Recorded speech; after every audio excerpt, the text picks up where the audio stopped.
simple this week, but simple does not mean boring. These recipes are guaranteed going to be loved by you and anyone else you cook them for. Let me know which one catches your eye, which one you will be trying out first. For more of my recipes, more of my ideas, you can go over to my website, go check out all of my ebooks over there. But yeah, let's jump straight into this first one. So this first recipe, someone actually cooked it for me recently. It was so delicious. I loved it so much that I said to myself, I need to recreate this and I need to share it with you all. This is a sun-dried tomato, prawn and gnocchi dish. This is the perfect midweek meal. You know, when you want something tasty, but you don't have much energy, but you want to cook something that feels good. This is the one for you. So ingredients include some shop-bought gnocchi. If you're making your own, then props to you. We're also going to be using some sun-dried tomato paste. If you can't get hold of the paste, a sun-dried tomato pesto will work fine. Otherwise, if you just want to add in a few sun-dried tomatoes, that will also work. So we'll be using some fresh cherry tomatoes, some mushrooms. I'm using some chestnut mushrooms. We'll be using some prawns. Obviously, that's an easy swap. If you want to swap the prawns out for any other type of protein, that is absolutely fine. I'm going to use some crème fraiche right at the end just for that creamy touch, and lots of fresh herbs. So I'm using some fresh basil. I've got some fresh oregano. You might love parsley. You might love some fresh coriander. Whatever fresh herb you enjoy, chop it up and throw it in. So starting off, we are going to just chop up all of our ingredients. So we're going to grab our cherry tomatoes and just chop them in half. We're going to thinly slice our mushrooms, peel and chop up all of that garlic. I actually decided to add a shallot in just because I had one on the side, so I thought, why not? So yeah, I chopped up a little shallot. I grabbed my pan of choice and heated that up, and I drizzled in a touch of olive oil. So on a medium to high heat, I threw in my chopped mushrooms, just giving it some good salt and some good black pepper, and just mixing everything, continuously moving the pan until the mushrooms kind of had like a slight little golden tint to them. Once they had that golden touch, I just removed them from the pan, placed them in a bowl, just set them aside. And into the same pan, I threw in the chopped shallots and garlic, just mixing everything. Once the shallots and garlic were slightly softened and fragrant, I threw in those chopped cherry tomatoes, just mixing for a couple of minutes before throwing in some paprika, and I also threw in some chili flakes. I grabbed that sun-dried tomato paste, throwing in a heaped teaspoon. Love this stuff. Reducing the heat a little, and yeah, just slowly cooking down these cherry tomatoes. I threw those cooked mushrooms into the pan, and I poured over some white wine, which we're just going to cook down until it's reduced and just tasting absolutely gorgeous. So yeah, reduce the heat, cover your pan, and just let this sauce cook away. So completely optional, I'm going to crisp up my gnocchi. If you want to skip this step and you don't like crisped up gnocchi, you just want to throw it in as it is, you could completely do that. That is fine. Threw in a little bit of butter and actually a touch of oil. You just didn't see the oil go in, just so the butter wouldn't burn. The sight of golden gnocchi is just mwah. So check on your sauce. You want the wine to have reduced. Give it a taste. Adjust the seasoning if you need to. If everything is tasting good, it will be time to throw in your prawns. So prep, wash, clean your prawns however you see fit and throw them in. Oh, I also threw in some fresh oregano, which I probably should have done way earlier, but I completely forgot to. These prawns are going to cook in a couple of minutes. You can turn the heat right down so you don't overcook them, and then place in your gnocchi, giving everything another mix. So the final step is to just stir in that crème fraiche and throw in your chopped basil. Just mix everything, give everything one final mix. Give it some more black pepper if you fancy it, like I did. I always fancy some more black pepper. Yeah, one more stir, and now it is time to serve. So grab your bowl and place in this sun-dried tomato prawn gnocchi dish. So comforting. Guaranteed this dish is going to be loved by everyone. And if you're looking for a recipe to impress, you want to cook for someone, this one will work wonders. Area in my home that I find it really easy to reduce waste and the use of single-use plastics. It might come as a surprise to some of you, but it's actually my choice to use Blueland's cleaning products such as their dishwasher tablets and their hand soap. A big thank you to Blueland for sponsoring today's video. So if you are interested in reducing the amount of plastic, specifically when it comes to cleaning products, Blueland uses no single-use plastics in any component. On the bottles they use, the tablets, the wrappers, and also the shipping too. Setting up a customizable subscription or purchasing refills will allow you to save with Blueland. So I've been using the laundry detergent tablets, which are proven to remove the toughest stains. Think grass stains or those stubborn food stains. Their cleaning products are free from phosphates, amongst other ingredients. The holiday hand soap gift set is brilliant. It's inspired by a chocolate box gift set, which I love. And there are 12 different scents to choose from. So we have lavender eucalyptus, there's strawberry rhubarb, we've got sweet chestnut, we've got winterberry. This amounts to a whole year's worth of hand soap. To stock up on sustainable cleaning products or to give your loved ones a sustainable gift this holiday season, click the link in my description where you'll be able to save up to 30%. This offer only happens once a year, so take advantage of it whilst you can. Click the link in my description. Once again, a big thank you to Blueland for sponsoring today's video.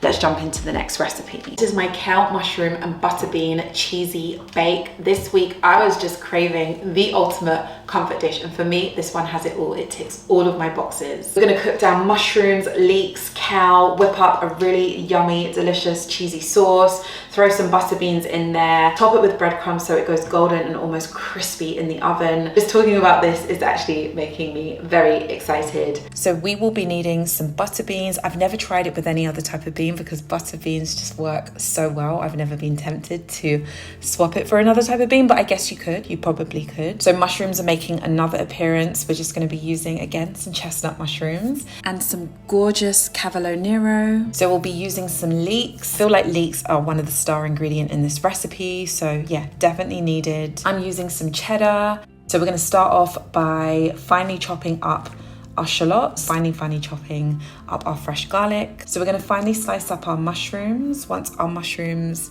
are chopped, we are going to grab a pan, just heat it on a low to medium heat, swirl in a little bit of oil, throw in your shallots and your garlic, just cooking down for a couple of minutes. We are then going to throw in our mushrooms. Give your mushrooms some salt, some pepper. If you want, you can splash over a little bit of tamari. I went ahead and threw in some fresh thyme. If you've only got some dried thyme, that is perfectly fine too. Whilst those mushrooms are cooking away, making sure you keep an eye on them, we are going to continue on by chopping up our remaining ingredients. That includes the cavelo nero. We're just gonna finely slice it, and we are going to slice up our leeks. So give your leeks a good wash once they are sliced. Make sure everything in the leek is washed. Yeah, you wanna wash your leeks well. So we're gonna throw the cavelo nero into the pan with the mushrooms along with those chopped leeks, stirring everything, combining well, and just letting those flavors deepen. Whilst those vegetables are cooking, we can move on and make our cheese sauce. So go ahead and grab a saucepan, place in a knob of butter, followed on by some plain flour, and just whisk everything, just creating a roux. You're then going to throw in some milk. I'm using some almond milk. You can use any milk that you have on hand, any milk that you want to use, and just whisk everything until smooth. We're then going to grate in our cheese. I'm using that cheddar that I showed you earlier, so I just grated the cheddar in. Yeah, continued whisking, just making sure everything was smooth. To give this cheese sauce a little something extra, I grated in some nutmeg, I threw in some Dijon mustard, and I threw in some ground black pepper. So I opened up my jar of butter beans, just giving them a good rinse. I threw them into the pan with the vegetables and then swirled over all of that cheese sauce, that delicious cheese sauce. If you give this dish a try at this point, you'll be thinking, oh my God, it's done. It's ready to eat. But trust me, the last step of throwing the cheese on top, the breadcrumbs on top, and throwing it into the oven just makes this dish really, really special. So I'd say wait, be patient. So I grated over some extra cheese and I threw over some breadcrumbs that I just bought. These were shop bought breadcrumbs and panko breadcrumbs. I threw over a little bit of dried oregano, gave it a swirl of olive oil just to make sure that everything crisps up. And yeah, threw into a 190 degrees Celsius oven, and I left it in there for around 20 minutes. Everything's cooked. We're simply just crisping up the top. So plating up my kale, mushroom and butter bean cheesy bake, I grabbed my bowl and I put a generous amount on. You can serve it up as it is. You could add an extra source of protein on the side. This is perfect for a Sunday lunch, like a sharing dish that everybody, anyone who tries it, guaranteed is going to adore. They are going to love it. Once removed from the oven and it just has that crispy, cheesy, melted top, there's nothing left to do but to dive in. This one needs no introduction, no explanation. You already know what time it is when it comes to me and a good chickpea curry. This is a very easy lemongrass coconut chickpea curry. We're going to serve it with some rice. This one is perfect for batch cooking, so feel free to double up on the quantities so you can have some left over in your fridge. Something to heat up, ready to go, nourishing type of food. Ingredients for this lemongrass chickpea curry include chickpeas. We're also going to be using some coconut milk, lots of spices, so you can really throw in whatever vegetables you have on hand. I always have some carrots in my fridge. I've also got a red pepper as well, and I'll probably throw in some spinach right at the end. Starting off, we're going to chop up an onion, we're going to finely chop some garlic, and we're going to also finely chop some ginger. So prepping the vegetables, I just sliced and chopped up my red pepper. You can chop your carrot up however you like to chop your carrot. You can chop your carrot up, just remember the bigger you chop it, the longer this will take to cook. Could not forget some fresh chili, so I just chopped a little bit of this chili up. It's really spicy, so I just added in a bit.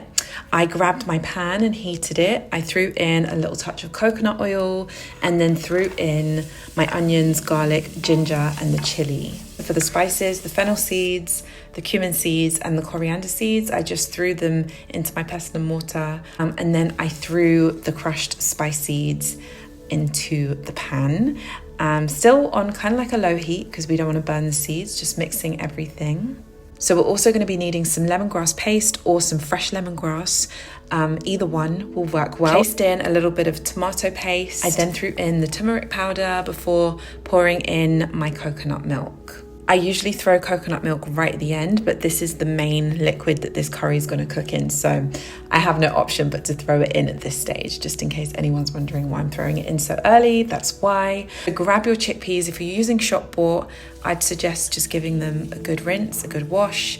Throw them into the pan along with all of those chopped vegetables. So yeah, the chopped red pepper, the carrots, just threw over a little bit of water. If you want to add some stock or broth or whatever you have, you can do that. But yeah, water worked fine for me.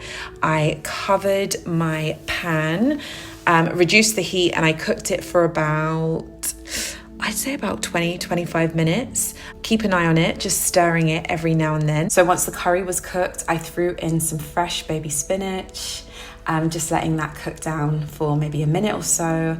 And then to finish completely, I threw in some chopped coriander. Obviously, this step is optional. I cooked up some rice, some basmati rice, threw over my lemongrass chickpea curry. Oh God, the sight of this, honestly, is everything. When I'm in need of a comforting weekday meal, chickpea curry is always my go-to. It's been my go-to and I will never get tired of it. If like me, you want to pair the chickpea curry with some extra protein, go ahead and do that. I had a piece of salmon, so I added it to my bowl. Let me know in the comments which one you want to try now that you've watched them all. I will see you all very soon in my next video. Okay, take care, bye.